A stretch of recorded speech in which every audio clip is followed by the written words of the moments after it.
Hi, my name is Abby. I'm a sophomore nursing major and I also work at the Writing Center. And today we're going to be talking about informal and formal writing. So, huge pro tip, disclaimer, ask your professor if you're unsure, or if they say to do any of the, not do any of these things or to do one of these things, do them. Like, always listen to your professor because they're the one grading the papers in the end. And asking your professor is never a bad idea and it makes you look like a really good student. It's a lot better to have asked your professor and then be shot down and told no than to run with the idea and then receive a bad grade that could have been prevented by asking them a question. So, formal writing is normally third person, but again, ask your professor and check the prompt because if you were to write a reflection, that would be first person. So, I feel this way about the topic or whatever. But a lot of times where I see second person, where it should be third person, is examples like in order to be fit and healthy, you need to work out 3-4 times a week. You wouldn't want to use second person there. You want to keep third person, which always it can be hard, but you always want to write third person. So if a professor tells you this is a formal paper, I would automatically assume it's third person, where you don't want to use any I, you. You want to sound very distant from the reader, kind of like so. If you were to write that, you could say instead of in order to be healthy, one could, one should. So something like that, just to keep the third person. So slang terms. So before I talk about slang terms, I just want to talk about so the writing center does not want to be dominant language bias, but these terms will get you will get points knocked off of your paper if a professor sees them. Just as a disclaimer. So wanna, finna, gonna, cuz, and cuz instead of because, or max instead of maximum, minimum instead of minimum, are slang terms and not correct. The only exception I would say is if these terms were in quotes and you were citing them from a source, I would say they're okay to use. And then another comment is just a phrase stuff and like lots of other things or like lots of other stuff can be really easy to write because it fills in like a sentence. So example could be this political leader helped the economy grow and do other stuff. You wouldn't want to say that in other stuff. It sounds really informal and it's really implicit, which is informal, which is like not describing the sentence well enough and leaving your reader wondering, like, well, what other stuff? So elaborate. So what other stuff?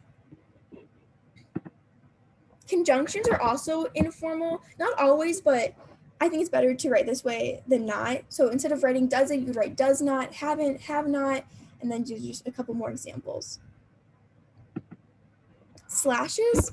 So you never really want to write with slashes, again, unless they're in a quote or unless your professor says you can write with slashes and you ask them. So it would be like lunch, like I ate lunch/dinner with my family. You want to say you want to say lunch and dinner or lunch or dinner or something like that. You never want to leave your reader wondering with the slashes. Capitalization. Always capitalize proper nouns. That includes Nobel Prize, and referring to a specific state, city, or country, you again want to keep the capitalization. So, for example, the state of Illinois says COVID-19 sucks. The word state is capitalized because it's acting as a proper noun because it's the state of Illinois. And the same thing for the next sentence, the city of Chicago. But then if they're saying there are 149 cities in Alaska, the word cities does not need to be capitalized because it's not acting as a proper noun. But the word Alaska is capitalized because it's a state. You also want to capitalize nationalities in wars if you're like specifying a war. But if you're saying like all wars are bad, the word war would not be capitalized then. But if it's like Crimean War or World War I, World War II, they would be capitalized. So misplaced modifiers, I didn't even realize this was a thing until I came to college. So that's writing like this is delicious. This pizza is delicious. And again, just being more explicit in your writing and more specific. But once you see this, like this is point out to you, you see it everywhere, and it's so easy to write like this. This is me being a little bit nitpicky, but I would say repeating the same word in a sentence is a little bit informal. And just to grow yourself as a writer, I would say try to mix up your vocab and just not use like the same words all the time because you get like a little dull for your reader. So this experience led the narrator to believe that the narrator's mother is evil. That's kind of a little choppy. I would use the narrator's mother's name or change the sentence up.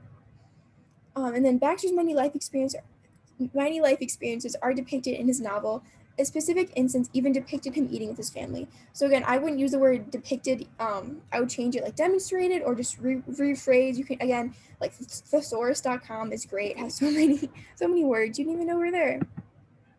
And then citations and overall formatting. Purdue OWL is your best friend, especially if you're using APA or MLA.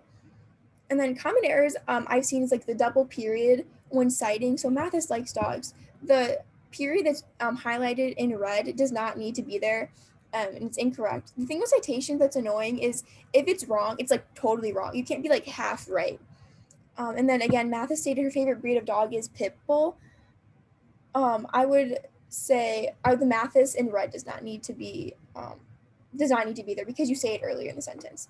And then I would always use Times New Roman 12 font. Normally that's what all professors want. I know some lab, like if you're writing like a lab report, they want 11 for certain things, like not to use Times New Roman, but again, this should be on the prompt sheet. If not, ask them and they'll tell you. But if I had to like go for it, I would just say Times New Roman is the best and always like pretty much accepted. And that's it. I hope this helped you learn how to write informally better.